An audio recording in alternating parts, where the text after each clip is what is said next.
chronic illnesses like high blood pressure, diabetes, epilepsy, and I have also treated obviously Black people as well. Now, the number of things I also noticed also with next slide, please. And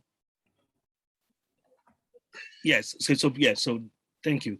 So I noticed that sometimes Black people have worse health outcomes, and there were a number of reasons why that is, which obviously we'll be discussing again this afternoon. Okay, next slide.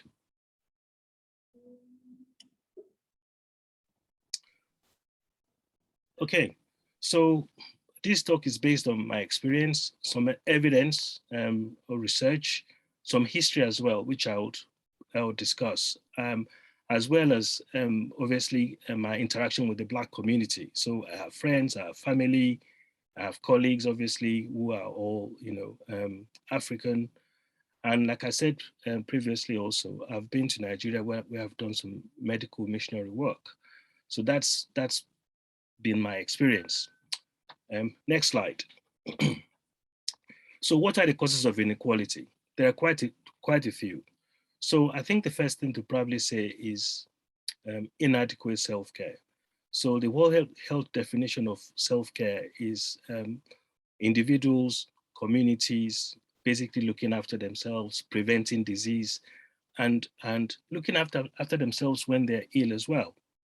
So, and in English, it means, lifestyle. What are the lifestyle choices that you can make that can actually improve your health, particularly regards to your diet, to weight, and to exercise?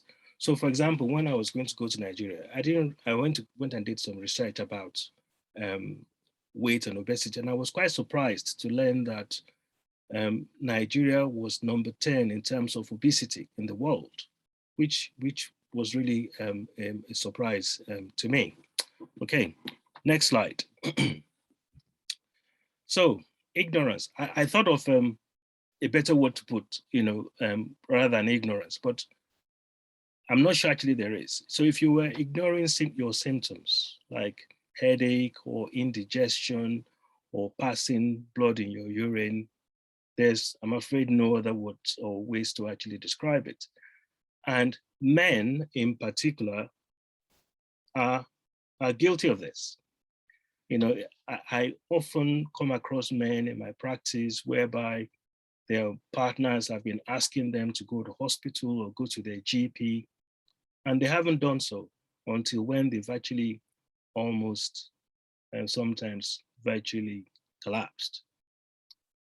Lack of awareness of when and how to access healthcare can be a problem as well. So sometimes people are not aware of when you can go to your GP or why you can go to your GP. Most of us on this forum are over the age of 50, and we should have been invited for a health check. I would want to think that most of us have had at least the first health check, which you probably will have been invited by the time you're 50. And what they do with the health check is basically look at your weight, your blood pressure, maybe some basic blood tests, including your sugar level and cholesterol. I certainly have had mine. There are other healthcare providers as well, which sometimes I think we ignore. So most of us should, at least have gone for eye tests. We should have a dentist that we go to from time to time for checkup. And we also need to know when to actually call an ambulance and to go to the emergency department to come and see somebody like myself. Compliance with medication is often a problem as well. So I have seen lots and lots of people who sometimes don't take their medication. The classic example is somebody who's hypertensive but not taking their medication because they think the blood pressure is now stabilized and it's no longer a problem. That is not the case. If you're on blood pressure medication, you probably will need to take it for life once you've started on your blood pressure medication. Okay, next slide, please.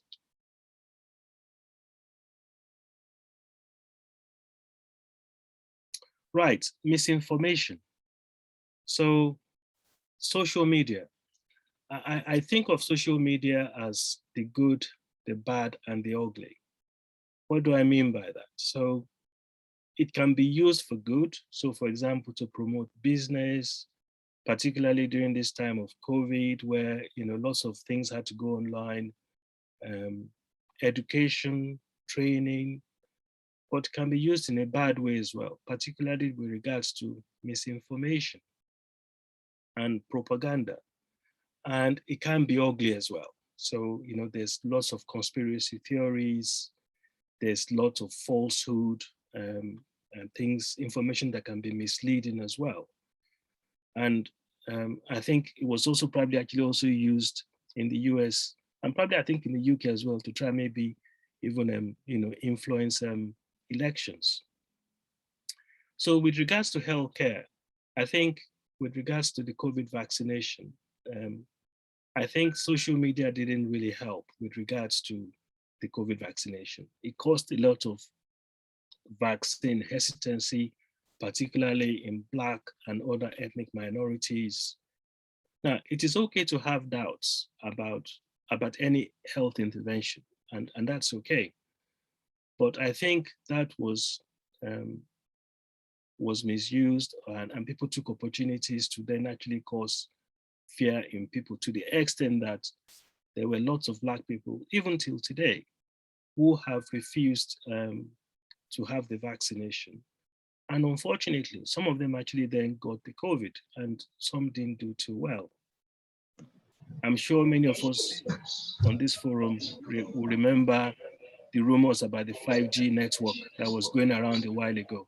It was obviously all nonsense. There is no connection between the vaccination and 5G network.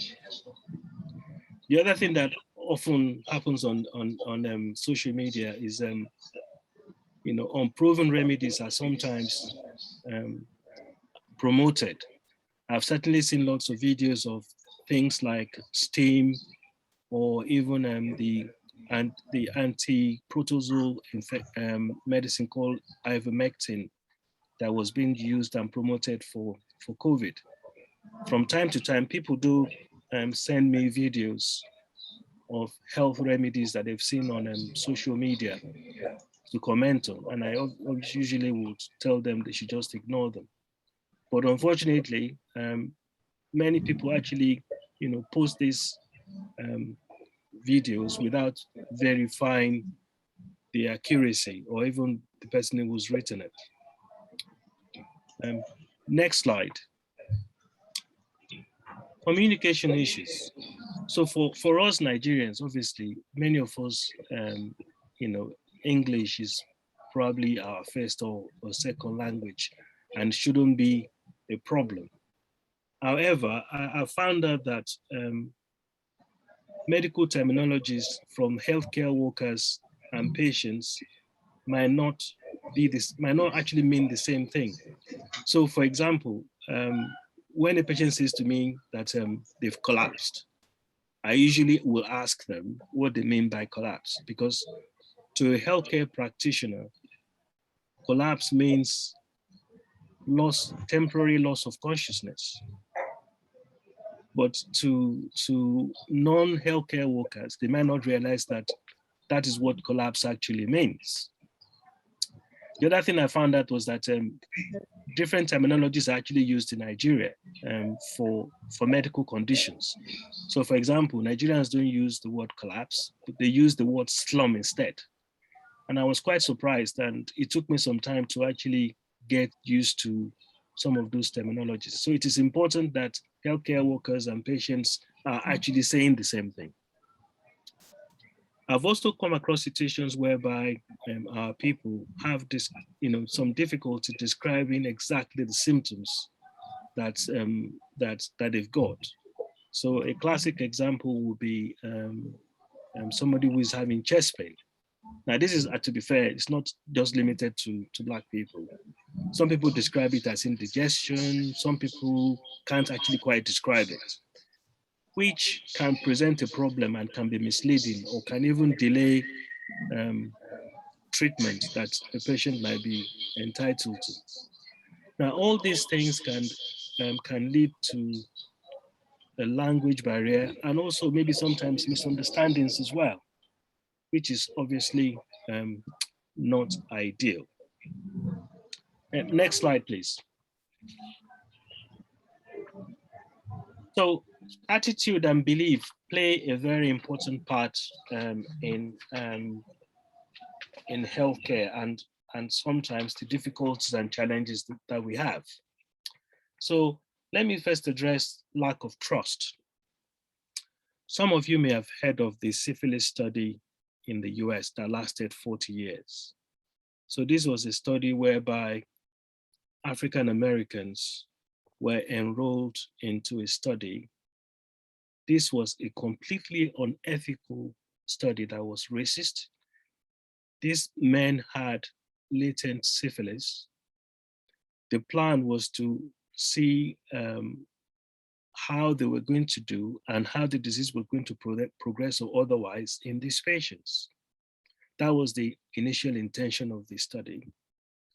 And about 15 years later, penicillin was discovered. So they had a condition for which there was treatment available. And these men were not told, they were not even told that they had syphilis.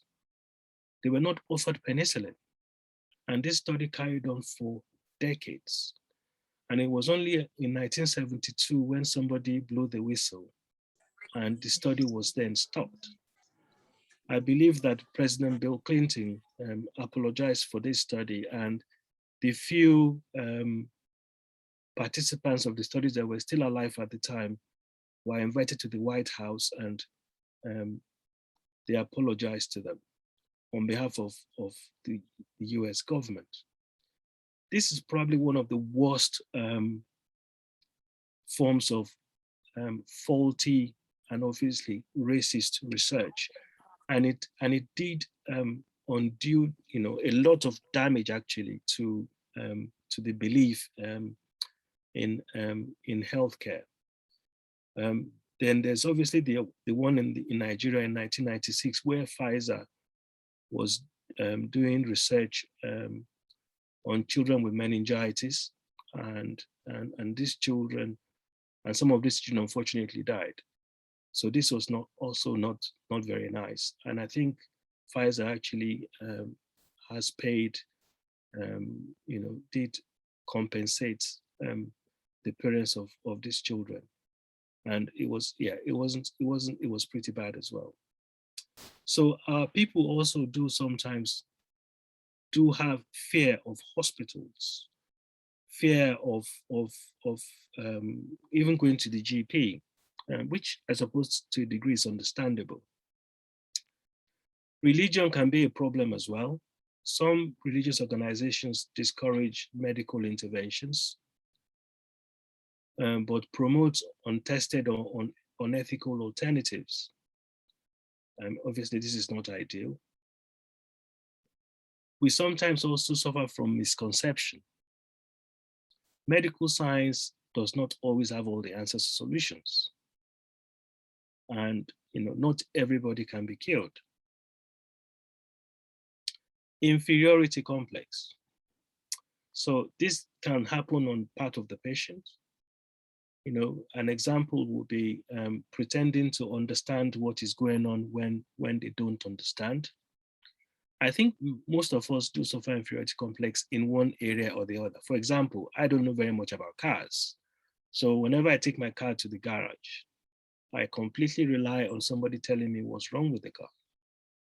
And sometimes even when they explain to me, I still don't fully understand it, but you still end up paying the bills.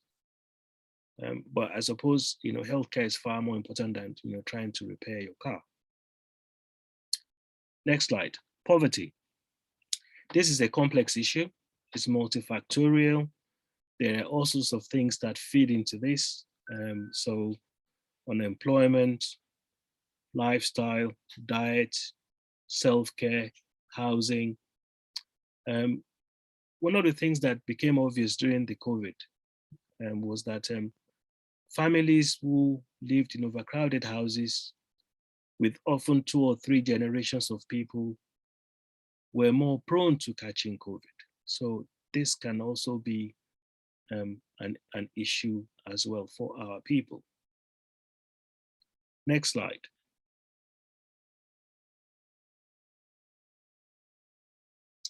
Right, medicine and medical establishment.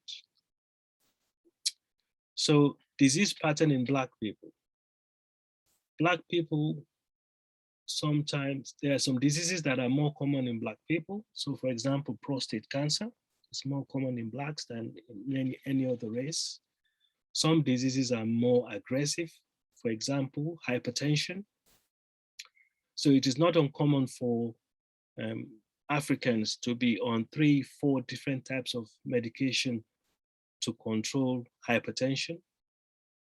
And finally, there are some diseases that are not well understood.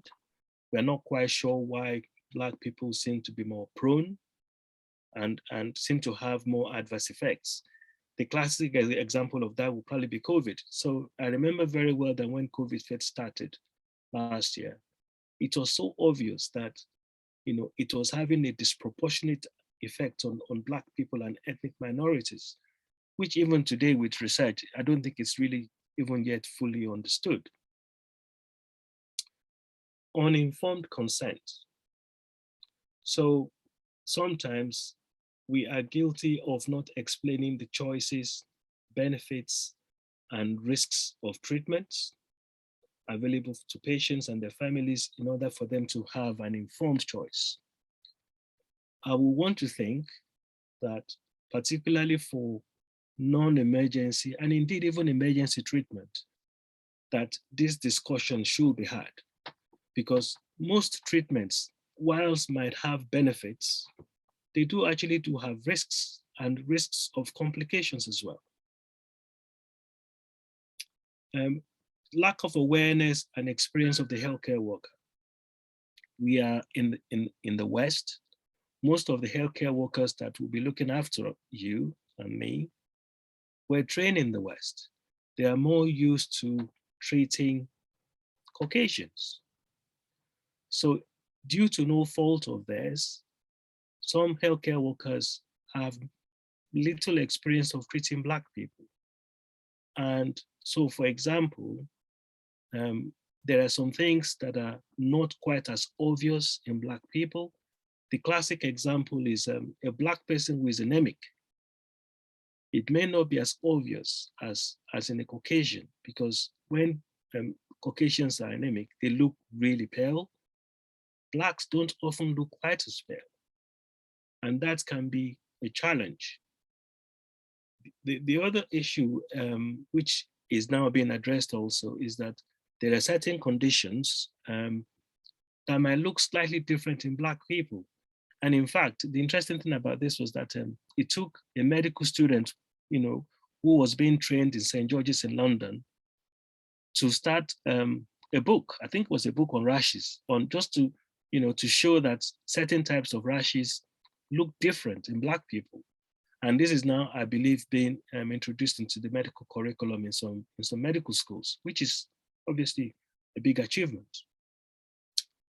Some healthcare workers suffer from superiority complex. Now, the vast majority of healthcare workers are professional, caring, competent, and are not like this. But there are a few that might have a superiority complex. If you come across these, we should call it out and report them.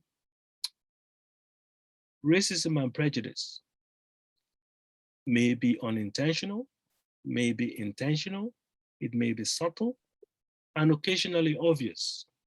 However, it is increasingly being recognized, and it should be challenged if suspected. I'd like to probably reassure people on this forum that it's not probably as common as we think it is. Sometimes it is probably more unintended than otherwise. And I think certainly with the new movements like Black Lives Matter, people are more aware of their prejudice, because sometimes people are not aware of it. Finally, medical errors and complications. Medical errors and complications occur. they are a fact of life. I don't think it can ever go down to zero. There should be systems in place to obviously reduce it, but it happens. In my present role back at work, I look after clinical risk, and it happens every week. One issue or the other whereby maybe things should have been done differently, and we're obviously trying to be honest and open when it does happen, and to obviously share that experience with everybody concerned. And often this should be followed with an apology and an explanation to the patient and their family as well. But it does occur. It does definitely occur. Next slide.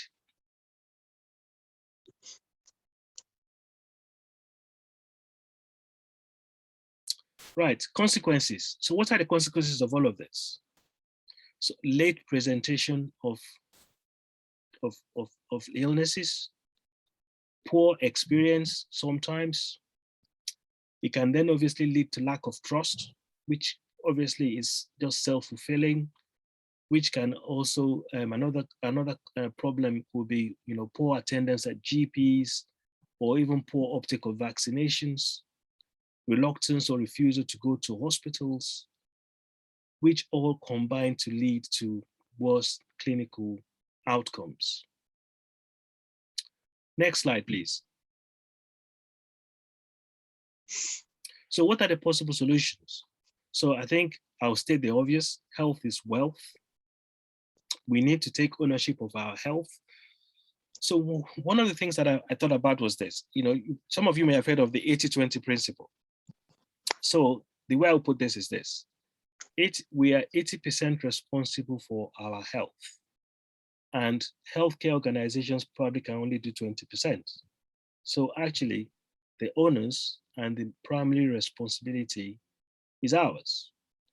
And I have to say that quite a lot of times, it doesn't feel that way. Many of us prioritize our work, particularly our work, over our health, which is unfortunate. Doctors are guilty of this as well. Most Black people are, so we're always chasing things, hustling, to the detriment of our health sometimes. Next slide. So what are the things that we can do? So our lifestyle is probably our biggest challenge with regards to our health. So diet. I think we all know what is good for us. So, at this stage in our lives, we really should avoid fast and processed food, Coke, red meat, salt. So we probably all know that a diet of a can of Coke contains 35 grams of sugar. Black people rather, are particularly sensitive to salt. So a lot of the processed food that we eat and fast food that we eat is loaded with salt. And Black people, because of the salt, are far more prone to high blood pressure. Vices. Alcohol, smoking, illicit drugs are bad. There's lots of research to show these things kill people every day. But alcohol and smoking are not illegal. Illicit drugs are. A lot of my working life I spent looking after people who have had excess of alcohol and smoking, as well as illicit drugs.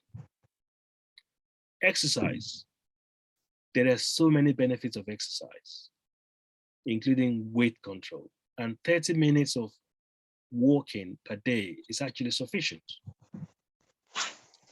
Managing chronic illness. Some of us on this forum might have high blood pressure, diabetes, or maybe even asthma. The one thing that if you forget everything else about this talk today, the one thing I think people should just remember is blood pressure. 40% of adult Nigerians have high blood pressure. So that if you extrapolate that, probably 40% of us on this forum at the moment have high blood pressure. It is a silent killer, okay? It causes heart attacks, it causes strokes, it causes kidney disease. So, and this is so prevalent in Black people, and it's very, very aggressive as well, and kills lots of people. Next slide, please.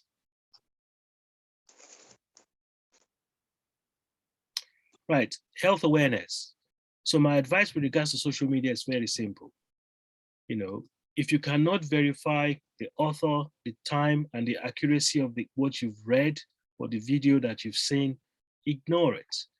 Many people share healthcare videos with me, asking me to verify whether it is true or not. 9 out of 10 times, it's false. It's just rubbish. And I don't even look at them anymore. I just basically delete them. I think healthcare workers, Black healthcare workers, we have a responsibility to provide more support for our communities, and both here and back home, because I think it's important for us to do that. We are in the system, and I think the minimum that we can do is to share our experience and share our knowledge and expertise with our people. It's important to be aware of consent. So if you're not particularly sure of what you're being asked to undertake, ask them to write it down for you. Healthcare workers have a responsibility to be able to explain in layman language what the benefits and the risks of any particular procedure or medication is. And it is your right to ask for this and obviously get it as well. Next slide, please.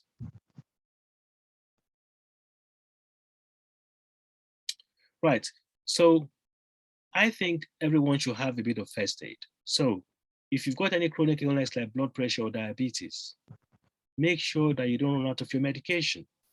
Unfortunately, I see people sometimes in my department coming to ask for, so for example, their asthma inhaler, they've run out. I think it's also common practice and good practice as well to have, certain common over-the-counter medication like paracetamol at home. If you've got a bit of a headache, you can take some paracetamol. If it doesn't get any better, then obviously you have to then start thinking of something else. And please don't ignore persistent symptoms, particularly when your loved ones, your wives and kids are telling you that maybe you need to go to hospital. Next slide, please. So these are a list of common symptoms that we shouldn't ignore. Certainly should not ignore breathlessness. Blood coming out of any orifice is usually a bit of a worry. So, blood in sputum, in urine or stool should warrant at least, going to the GP. People who have heart attacks sometimes complain of indigestion, and sometimes people cannot differentiate between indigestion and chest pain. So you certainly should never ignore indigestion, particularly if it happens suddenly and it's not getting any better. Unexplained weight loss is a concern and should not be ignored. People who change their bowel habits. So for example, if you were normally would go every couple of days and you start going 3-4 days apart, you probably seek medical attention. Urinary symptoms. We're all at an age where we might have urinary symptoms. If you are getting up 3-4 times in the middle of the night to go to the loo, then I think you probably should go and see your GP. And you probably should be asking for investigation for probably BPH. I'm told that you've had a talk by a urologist on this forum, so I'm not going to go into any more detail, but you shouldn't ignore urinary symptoms. Next slide, please. I would advise all of us on this forum to have some basic medical equipment at home. Most of us probably do. A blood pressure machine now doesn't cost very much. A pulse oximeter is basically a finger probe that you stick on your finger and it measures your oxygen level. It's particularly useful in this day and age of COVID, because if you've got oxygen levels if you're short of breath and you've got an oxygen level that is less than 95%, then you probably need to go to hospital because it could potentially be serious. Hold on, please. Thermometer. If you've got a temperature of less than 36, or more than 38.5 if you are unwell, you probably need to either go to hospital or see your GP. I think it's good practice to know your weight, to determine whether you got a normal weight or you're overweight, like most of us, or obese, or even morbidly obese. I also think it's good practice to record some of these things. So for example, blood pressure, it's not unreasonable to plan your blood pressure maybe once a week. So smartphones, this is probably a bit of a controversial one, but from time to time, people ring me and tell me that they don't feel quite well. And I particularly find it useful if I'm able to do an audio visual with them. So I can actually look at their face. For those who speak Yoruba, you understand what I mean by saying Ojulo Rowa. I can at least have a look at their face and determine whether or not they're critically ill or not. I think it's useful. And also know that some GP practices now actually do audiovisual consultations. Not as good as face-to-face. So this must come with a health warning. It's not as good as face-to-face, but it is better than just having an audio conversation where you're not able to actually see the person at all. Next slide. Right, access to healthcare. So these are all the healthcare practitioners that we might need access to. I believe that all of us on this forum have a GP. It's useful to also have registered with a dentist and an optician. A lot of Black people seem to be reluctant, going to emergency departments. If you think you have an emergency, call an ambulance. The paramedics can then decide whether it is indeed an emergency or not. But it would be unfortunate to have a life-threatening emergency and say that you're going to wait until the GP the following day. That is not ideal, okay? If you've got something that you think is pretty serious, like, somebody maybe might be having a stroke or having a heart attack or just suddenly taking unwell, call an ambulance, go to hospital. The paramedics will arrive, they will assess you and then determine whether or not you're indeed an emergency. I think it's important. And if you have any of those symptoms that I described in the previous slide, while they may not be life-threatening emergency, you certainly should see your GP. Next slide, please. Right. That concludes